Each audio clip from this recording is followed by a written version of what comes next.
everyone, நம்ம முன்னாடி வீடியோலயே பார்த்திருப்போம். நம்ம புதுசா ஒரு brownie kit introduce பண்ணியிருக்கோம். இதுல வந்து என்னென்ன வரும்ங்கறத நம்ம ஆல்ரெடி சொல்லிட்டோம். எதுக்கு இன்னொரு டைம் பார்த்தறலாம். மெல்ட் பண்றதுக்கு தேவையான சாக்லேட், பட்டர், உள்ள வைக்கிற chocolate fillings plus brownie mix, அடுத்து வந்து brown sugar இருக்கும். ஃபர்ஸ்ட் வந்து நம்ம ஒரு பவுல்ல வந்து உங்களுக்கு அந்த டார்க் காம்பவுண்ட் chunks வந்து நம்ம வச்சிருப்போம். அத வந்து ஃபுல்லா ட்ரான்ஸ்ஃபர் பண்ணிக்கலாம். ட்ரான்ஸ்ஃபர் பண்ணிட்டு அடுத்து இந்த பாத்தீங்கன்னா இந்த பட்டர் நம்ம வந்து ஆல்ரெடி அத மெஷர் பண்ணி தான் கொடுத்திருப்போம். அந்த பட்டரை வந்து நீங்க இது கூட ஆட் பண்ணி டபுள் பாயிலிங் மெத்தட்ல வந்து மெல்ட் பண்ணிக்கணும். டபுள் பாயிலிங் மெத்தட்னா என்னன்னு பாத்தீங்கன்னா கீழ ஒரு பவுல்ல வந்து ஹாட் வாட்டர் வச்சிட்டு அது மேல வச்சு நீங்க இத வந்து ரெண்டும் மெல்ட் ஆகி ஒண்ணோட ஒண்ணு mix பண்ற அளவுக்கு நல்லா mix பண்ணிக்கணும். ஓகேங்களா? இந்த கிட்ல வந்து நீங்க அடிஷனலா ஆட் பண்ண போற ஒரே ஒரு விஷயம் என்னன்னு பாத்தீங்கன்னா ஒரே ஒரு எக் மட்டும் அடிஷனலா ஆட் பண்ற மாதிரி இருக்கும். ஃபர்ஸ்ட் வந்து இத வந்து நம்ம டபுள் பாயிலிங் மெத்தட்ல வந்து மெல்ட் பண்ணிக்கலாம். வாட்டர் வந்து பாயில் பண்ணி சூடா இருக்க வாட்டர் எடுத்துட்டு வந்து அதுல வந்து இந்த பட்டரையும் சாக்லேட்டையும் வச்சு மெல்ட் பண்ணிக்கலாம். இது கீழ இருக்க உங்களுக்கு அந்த பவுல்ல இருக்க வாட்டரோட ஹீட்லயே வந்து இது வந்து உங்களுக்கு மெல்ட் ஆயிடும்.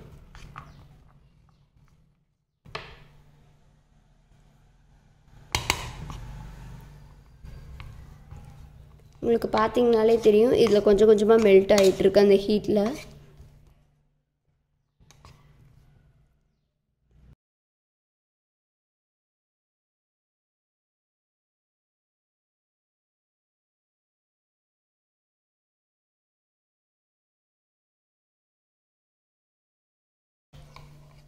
இப்போ இது பாத்தீங்கன்னா நமக்கு ஆல்மோஸ்ட் வந்து எல்லாமே மெல்ட் ஆயிடுச்சு. இது அந்த சாக்லேட்டும் பட்டரும் மெல்ட் ஆகி நல்லா மிக்ஸ் ஆயிடுச்சு. Yes, it's completely done. இப்போ பார்த்தீங்கன்னா ஒரு ஸ்மூத் மிக்சராக கிடச்சிருக்கும் உங்களுக்கு அந்த சாக்லேட். இப்போ வந்து இந்த பவுலை வந்து இந்த ஹாட் வாட்டரில் இருந்து எடுத்துட்டு ப்ளஸ் இதை வந்து அப்படியே வந்து ஒரு 10 minutes அல்லது இது கம்ப்ளீட்டாக கூல் ஆகணும். கூல் ஆகிற வரைக்கும் நம்ம இதை வந்து ஒரு ஓரமாக வச்சிடலாம். இது கம்ப்ளீட்டாக கூல் ஆகட்டும். இதோட நெக்ஸ்ட் ஸ்டெப் என்னன்னு பார்த்தோம்னா ஒரே ஒரு எக் மட்டும்தான் ஆட் பண்ணுவோம்னு சொல்லியிருந்தோம். அந்த எக்கை வந்து நம்ம மிக்ஸி ஜாரில் அடித்து ஊற்றிக்கலாம். இப்போ நான் வந்து வீட்டில் இருக்க பிளெண்டரில் போடுற எதுக்காகனா உங்களுக்கு வீடியோவில் நல்ல விசிபிலிட்டிக்காக நான் உங்களுக்கு வந்து அதை பிளெண்டரில் போட்டு காமிக்கிறேன். இப்போ நம்ம ஒரு எக் ஆட் பண்ணியிருக்கோம்ல அது கூட ஜஸ்ட் ஒரு பிஞ்ச் ஆஃப் சால்ட் மட்டும் போட்டுட்டு அதை வந்து நம்ம இப்போ வந்து நல்லா பிளெண்ட் பண்ண போகிறோம். அப்படி இல்லைன்னா நீங்கள் மிக்சர் ஜாரில் யூஸ் பண்ணலாம். மிக்சர் ஜாரில் யூஸ் பண்ணும்போது என்ன பண்ணணும்னா ஃபர்ஸ்ட் வந்து பல்ஸ் மோடில் வந்து நீங்கள் அடிச்சுக்கணும். பல்ஸ் மோடில் அடிச்சுட்டு அதுக்கப்புறமா வந்து நார்மலாக நீங்கள் ரன் பண்ணணும். இல்லை நம்ம பல்ஸ் மோட் கிடையாது, அதுக்கு பதிலாக நம்ம இது மாதிரி பண்ணுறோம். நீங்கள் அதே மாதிரி இதுக்கு வந்து பல்ஸ் மோடில் வந்து மிக்சரில் அடிச்சுக்கணும். இது உங்களுக்கு அடிக்கும் போது நல்லா அந்த எக் வந்து ஃப்ராத்தியாக கிடைக்கும். இது வந்து நீங்கள் கையில் விஸ்க் வச்சு பீட் பண்ணணும் அப்படிங்கிறதுலாம் இல்லை. ஓகேங்களா? நீங்களே வந்து உங்களுக்கு எக் வந்து நல்லா பீட் ஆகி வரும். இது பார்த்தீங்கன்னா உங்களுக்கு எக் வந்து கொஞ்சம் லைட் கலராக கிடச்சிருக்கும். பார்த்தா தெரியும் உங்களுக்கு. இப்போது இதில் பார்த்தீங்கன்னா நல்லா ஃப்ராத்தியாக வந்திருக்கா. இது கூட என்ன பண்ணணும்னா இப்போது நம்ம அந்த கொடுத்துருக்க சுகர் ஆல்ரெடி நம்ம அந்த ப்ரௌன் சுகர் பவுடர் பண்ணி கொடுத்துருக்கோம் இல்லையா, அதை எடுத்துகிட்டு இதில் நம்ம ஆட் பண்ணிக்கலாம். ஜஸ்ட் ஃபுல்லாக ஆட் பண்ணாதீங்க. இதை நான் ஆட் பண்ணுற பாருங்க. ஜஸ்ட் நான் அந்த கொடுத்துருக்கிறதுல ஒரு 1/3. ஏன்னா இது நம்ம ஃபுல்லாக போட்டோம்னா ஒரு மாதிரி ஆகிடும். ஸோ கொஞ்சம் கொஞ்சமாக தான் போட்டு ஆட் பண்ண போகிறோம். போட்டுட்டு அகைன் நான் லிட்டை க்ளோஸ் பண்ணி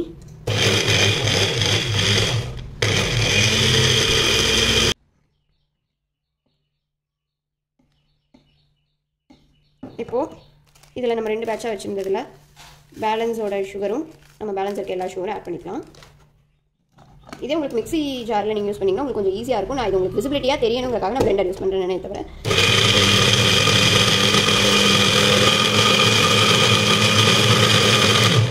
அவ்வளோதான். அந்த எக்கும் இதுவும் பீட் பண்ணி வச்சுருக்கோம் இல்லையா நல்லா, அதை வந்து இந்த பவுலில் வந்து ட்ரான்ஸ்ஃபர் பண்ணிக்கிறோம்.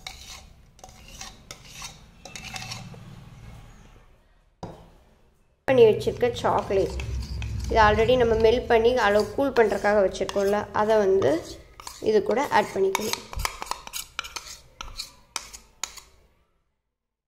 கம்ப்ளீட்டாக இதோட ஆட் பண்ணிக்கணும். அதுக்கப்புறம் வந்து இதை வந்து நம்ம ஒரு ஸ்பேச்சுலா வச்சு மிக்ஸ் பண்ணிக்கலாம். ஸ்பேச்சுலா இல்லைன்னா நமக்கு வந்து இந்த மிக்சர் ஜார் கூடலாம் மிக்ஸ் பண்ணுறதுக்கு ஒரு ஸ்பேச்சுலா கொடுத்துருப்பாங்க பார்த்துருக்கீங்களா. இப்போ நான் அதுதான் எடுத்திருக்கேன். அதை எடுத்து இது ரெண்டும் இந்த எக் மிக்சரும் இந்த சாக்லேட்டும் நல்லா மிக்ஸ் ஆகிற மாதிரி நல்லா மிக்ஸ் பண்ணி விட்டுக்கணும். நீங்கள் அது மிக்ஸ் பண்ணும்போதே உங்களுக்கு தெரியும் கொஞ்சம் அந்த கன்சிஸ்டன்சி வந்து அந்த சாக்லேட்டோட மிக்ஸ் ஆகும்போது பட்டரும் இந்த இதுவும் மிக்ஸ் ஆகும்போது கொஞ்சம் திக்காகும். ஓகேங்களா? இப்போது அதுக்கு அடுத்து நம்ம என்ன பண்ண போகிறோன்னா இந்த கொடுத்துருக்க ஃப்ளவர் மிக்ஸ் கொடுத்துருக்கோம் பார்த்தீங்களா, இதை வந்து 2 பேட்சஸாக ஆட் பண்ணணும். ஃபர்ஸ்ட் வந்து ஒரு ஹாஃப் இது ஆட் பண்ணிவிட்டு அதை வந்து நம்ம கட் அண்ட் ஃபோல்ட் மெத்தடில் வந்து ஹாஃப் பேட்ச் ஆட் பண்ணிவிட்டு அதை கட் அண்ட் ஃபோல்ட் மெத்தடில் வந்து மிக்ஸ் பண்ணணும். கட் அண்ட் ஃபோல்ட் மெத்தட்னா ஒன்றும் இல்லை, ஜஸ்ட் நீங்கள் இது ரொம்ப ஓவர்பீட் பண்ணாமல் இப்படி ஒரு சர்க்கிள் அண்ட் கட் இப்படி ஒரு மிக்ஸ் பண்ணி அதை சென்டரில் டிவைட் பண்ணி விடுறது தான் கட் அண்ட் ஃபோல்ட் மெத்தட். நீங்கள் அந்த மெத்தடில் வந்து இதை மிக்ஸ் பண்ணிக்கலாம்.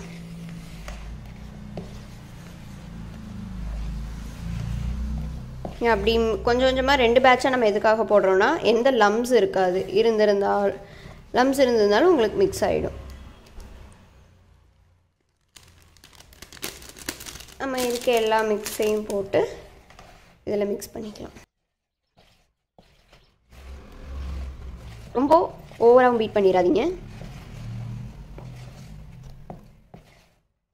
நமக்கு இந்த கன்சிஸ்டன்சி வந்துடும். இது வந்து என்ன கன்சிஸ்டன்சியில் வரும்னு பார்த்தீங்கன்னா இப்படி எடுத்து போர் பண்ணும்போது உங்களுக்கு ரிப்பன் மாதிரி விழணும். ஓகேங்களா? இப்போது இந்த இதில் என்ன பண்ணோன்னா நமக்கு இதுலேயே ஆல்ரெடி ஒரு ஃபாயில் கப் மோல்டு ஒன்று கொடுத்துருப்போம். அதில் வந்து நம்ம இதை ட்ரான்ஸ்ஃபர் பண்ணிக்கலாம்.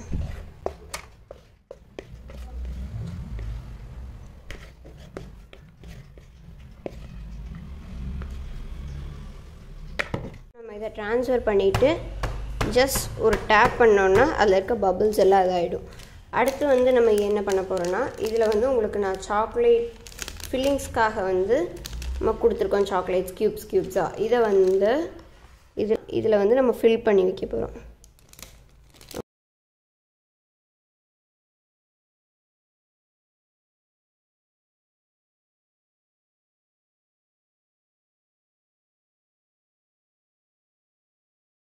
என்ன பண்ணோன்னா ஒரு குக்கரோ இல்லை அடி கனமான பாத்திரமோ வந்து அதில் வந்து மணல் இல்லைன்னா வந்து உங்களுக்கு சால்ட்டு, அதாவது அந்த பொடி சால்ட்டு இருக்குது இல்லைங்க, அதை வந்து ஒரு சின்ன ஒரு 1/4 இன்ச்சுக்கு ஒரு லேயராக வந்து நம்ம ஃபில் பண்ணிக்கணும். ஓகேங்களா? இப்போ இதுக்குள்ளே வந்து ஒரு ஸ்டீல் ஸ்டாண்ட் வந்து வச்சுக்கலாம். ஸ்டீல் ஸ்டாண்ட் இல்லாதவங்க என்ன பண்ணுறீங்கன்னா பாட்டம் வந்து ஃப்ளாட்டாக இருக்க ஒரு பவுல் எடுத்து உல்ட்டா பண்ணி உள்ளே வச்சுக்கலாம். இப்போ இதை மீடியம் ஃப்ளேமில் நம்ம 10 மினிட்ஸ் மூடி போட்டு ப்ரீ ஹீட் பண்ணிக்கலாம். ப்ரீ ஹீட் பண்ணதுக்கப்புறம் அந்த மூடி எடுத்துகிட்டு நம்ம மிக்ஸ் பண்ணி வச்ச பேட்டரை உள்ளே வச்சு மறுபடியும் மூடி போட்டுக்கலாம். போட்டுட்டு சிம் ஃப்ளேமில் வச்சு ஒரு 25 to 35 மினிட்ஸ் வந்து இதை பேக் பண்ணி எடுக்கணும். சப்போஸ் இந்த மாதிரி மூடி இல்லாதவங்க விசில் இல்லாமல் குக்கர் மூடியை யூஸ் பண்ணிக்கலாம். இப்போ 25 மினிட்ஸ் ஆச்சு. நம்ம அந்த லிட்டை ரிமூவ் பண்ணிட்டு பார்க்கலாம். மேலே பார்த்தீங்கன்னா நல்லா க்ரிங்க்லி டாப்பாக இருக்குது. பட் ஸ்டில் இந்த ப்ரௌனி பேக் ஆகிடுச்சான்னு நமக்கு எப்படி செக் பண்ணுறதுன்னு பார்த்தீங்கன்னா ஒரு டூத் பிக் எடுத்து இது மாதிரி சென்டரில் இன்சர்ட் பண்ணி நீங்கள் பார்க்கலாம். இதில் பார்த்தீங்கன்னா இப்போ அந்த பேட்டர் வந்து எல்லாமே ஒட்டியிருக்கு. அப்போது இது வந்து இன்னும் பேக் ஆகலைன்னு அர்த்தம். இதை நம்ம மறுபடியும் க்ளோஸ் பண்ணி இன்னொரு 10 மினிட்ஸ் பேக் பண்ணி பார்க்கலாம். நம்ம அகைன் ஒரு 10 மினிட்ஸ் பேக் பண்ணோம் இல்லை, இப்போ மறுபடியும் ஓப்பன் பண்ணி அந்த டூத் பிக்கை இன்சர்ட் பண்ணி பார்க்குறோம். டூத் பிக் வந்து ஃபுல்லாக க்ளீனாக வரக்கூடாது, அதில் லைட்டாக க்ரம்ஸோடு தான் இருக்கணும். ஃபுல்லாக க்ளீனாக இருந்துச்சுன்னா அது ஓவர் பேக் ஆகிடுச்சுன்னு அர்த்தம். குக்கரில் 35 மினிட்ஸ் நல்லா பேக் ஆனதுக்கப்புறமா இதை நம்ம வெளியே எடுத்து வச்சுருக்கோம். இது மேலே பார்த்தீங்கனாலே தெரியும் நல்லா க்ரிங்க்லி டாப்போடு வந்திருக்கு. இப்போ இதை கம்ப்ளீட்டாக கூல் டவுன் ஆக விட்டுட்டு நம்ம டீமோல்ட் பண்ணி கட் பண்ணிக்கலாம். இது பார்த்தீங்கன்னா கம்ப்ளீட்டாக கூல் டவுன் ஆயிடுச்சு. பார்த்தீங்கன்னா மேலே தெரியும் உங்களுக்கு அந்த க்ரிங்க்லி டாப் வந்து தெரியும். இப்போ இதை வந்து நம்ம டீமோல்ட் பண்ணிடலாம். டீமோல்ட் பண்ணுறதுக்கு மாரி நிறைய பேருக்கு டவுட் இருக்கும், இது நிஜமாவே 250 கிராம்ஸ் வருமா அப்படிங்கிறது. நான் உங்களுக்கு மெஷர் பண்ணியே காமிச்சேன். ரைட், இது பார்த்தீங்கன்னா ஆல்மோஸ்ட் உங்களுக்கு 260 அந்த மோல்டோட சேர்த்து இருக்குது. நான் மோல்டை வேணாலும் டீமோல்ட் பண்ணி காட்டுறேன். இது ஒன்றும் இல்லை, நீங்கள் கார்னர்ஸை மட்டும் நல்லா ஃப்ளிப் பண்ணிவிட்டு இது பண்ணிங்கன்னா இது வந்து உங்களுக்கு கம்ப்ளீட்லி அப்படியே டீமோல்ட் ஆகிடும். பார்த்தீங்கன்னா உங்களுக்கு அதோட டெக்ஸ்சர் தெரியும். இப்போ பார்த்தீங்கன்னா எக்ஸாக்டாக உங்களுக்கு 250 கிராம்ஸ் அப்படியே இருக்கும். இப்போ டீமோல்ட் பண்ணி வச்சுருக்க இந்த ப்ரௌனியை வந்து நான் உங்களுக்கு கட் பண்ணி காட்டுறேன். இதோட டெக்ஸ்சர் வந்து பார்த்திங்கன்னா நல்லா சாஃப்டாக ஃபட்ஜியாக கூயியாக இருக்கும். நம்ம உள்ளே வச்சுருக்க அந்த சாக்லேட் ஃபில்லிங்ஸும் பார்த்திங்கன்னா நல்லா மெல்ட் ஆகி இருக்கும். அதை நீங்கள் சாப்பிடும்போது நல்லா அது மெல்ட் ஆகி நல்லா உங்களுக்கு ஒரு டேஸ்ட் கொடுக்கும். இப்போ இதோட லேயர்ஸ் பாருங்கள் நல்லா ஃபட்ஜியாக வந்திருக்கு. நான் சொன்ன மாதிரியே நான் கொடுத்த இன்ஸ்ட்ரக்ஷன்ஸை மட்டும் ப்ராப்பராக ஃபாலோ பண்ணி பேக் பண்ணிங்கன்னா கண்டிப்பாக உங்களுக்கும் வீட்டிலேயே இந்த மாதிரியான ஃபட்ஜியான ப்ரௌனிஸ் வந்து பேக் பண்ண முடியும்.